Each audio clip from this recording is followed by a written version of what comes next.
Assalomu alaykum kuzatuvchilar. Squared kvadrat deb tarjima qilinadi. Kvadrat. Kvadrat x has so'zi ning ma'nosini beradi bu yerda. A side tomoni,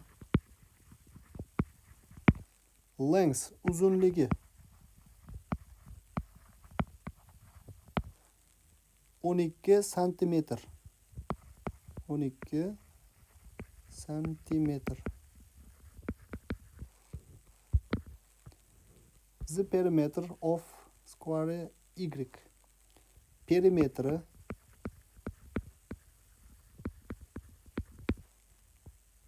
kvadrat y ning.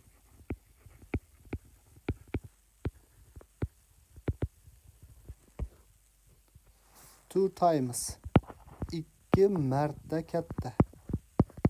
Times so'zi marta ma'nosini beradi, marta katta ma'nosini ham beradi. The perimeter. Perimetridan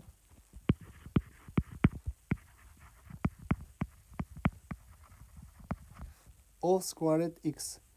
X kvadratning. Kvadratning. What is the length? Qancha bo'ladi?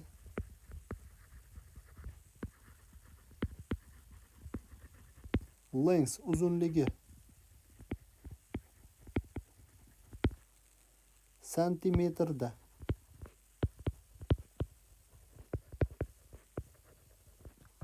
Of one side. Bir tomoni.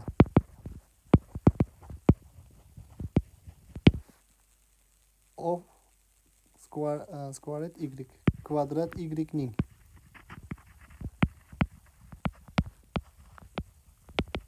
Ana endi o'z-o'zidan umumiy ma'no kelib chiqyapti. Ya'ni kvadrat x ning tomoni uzunligi 12 santimetr. Y kvadratning perimetri 2 marta katta x kvadratning perimetridan. Qancha bo'ladi y kvadratning tomonining uzunligi? Demak, x kvadratni tomoni 12 bo'ladigan bo'lsa, uni perimetri 4 kar 12 ya'ni 48 bo'ladi.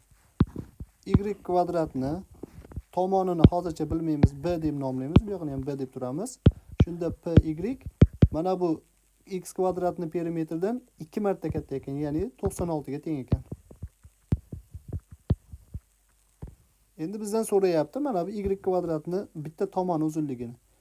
Kvadratning perimetri tomonni 4 karrasiga teng. Ya'ni 4 ko'paytirilgan b 96 ga teng bo'lsa, b ni o'zi 24 ga teng bo'ladi. Demak, tomon uzunligi 24. 10-masala. The given equation relates the positive number bx and y. Given so'zi berilgan ma'nosini beradi. Berilgan. Equation tenglama yoki tenglamada. Relates bog'lamoq yoki bog'laydi. The positive musbat numbers sonlar bx and y and va which qaysi equation tenglama correctly to'g'ri expresses ifodalaydi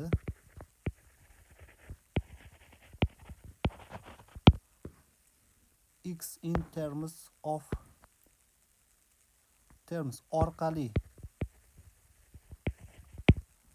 b va y. Endi ma'no chiqaramiz. The given equation relates the positive number bx and y. Berilgan tenglamada bog'laydi musbat sonlar b, x va y lar. Ya'ni bog'langan desak bo'ladi. Bog'lanadi x, y, zlar. X, y va b lar. Mana bu tenglamada mana b, x, y lar hammasi musbat sonlar ekan. Which equation correctly expresses x in terms of b and y. Ya'ni qaysi tenglamada x ni b va y orqali to'g'ri ifodalanganligi so'ralyapti. Endi tepadagi tenglamada x ni topish uchun tenglikni ikkala tomonini, ya'ni 1/7b teng ekan 11x taqsim y ga, shu tenglikda x ni o'zini topish uchun tenglikni ikkala tomonini ham y taqsim 11 ga ko'paytirib yuboramiz. Shunda o'ng tomonda faqat x qoladi. Chapga yozyapman hozircha. O'ng tomonda faqat x qolsa, 1 bilan y ko'paytirilsa suratida y, mahrajida 77b bo'ladi. Y 77b javob bo'ladi. 11-masala. Endi SAT topshirganlar yaxshi biladi, topshirmaganlar mana bu chap tomon bu qoidalar. Qandaydir son qanday chiqqanda, ya'ni bu yoqqa natija yozish kerak. O'sha natijani qanday holatda chiqqanda, qanday ko'rinishda yozish kerakligi mana bu yerda eksperiment ko'rinishda, example ko'rinishda tasvirlangan bo'ladi. Siz mana bu o'ng tomondagi asosiy masalani yechasiz. Shunda javobni bu katakning ichiga yozish kerak. Kompyuterda topshirib turganingizda ana o'sha yerga kursovni olib borasiz, o'sha qo'yib turib sonni yozish kerak bo'ladi. Xo'p, endi 11-masalani tarjimasi. Zitabli jadvalda shows berilgan for 4 ta values qiymati of x ning and va their ularga corresponding most values qiymatlari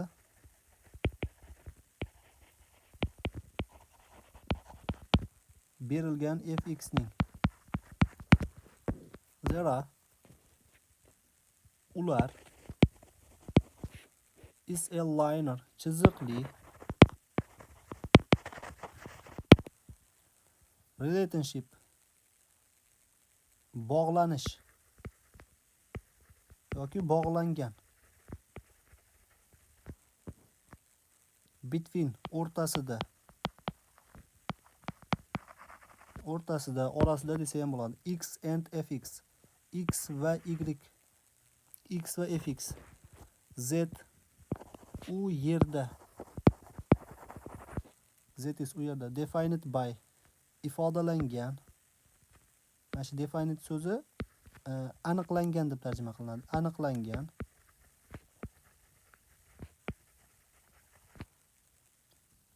Defined by so'zi aniqlangan ma'nosini beradi. The equation tenglama mana shu ko'rinishda ekan. Where m is constant. Qachonki, where degani qachonki bo'lsa, m o'zgarmas. Mana constant so'zi o'zgarmas ma'nosini beradi. What is the value of m? Nimaga teng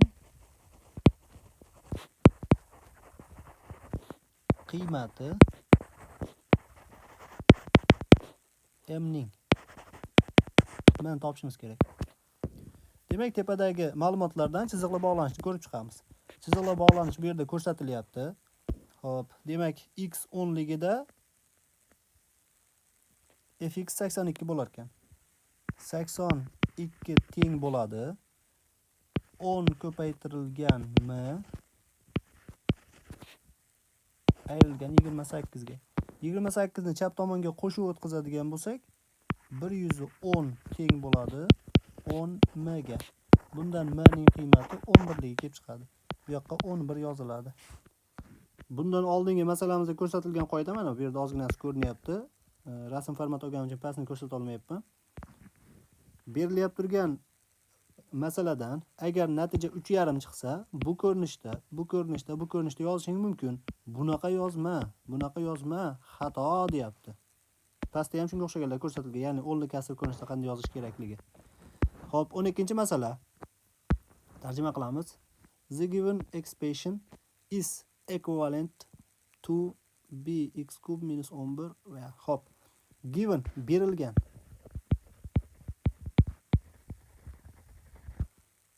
Expression ifoda is equivalent bir xil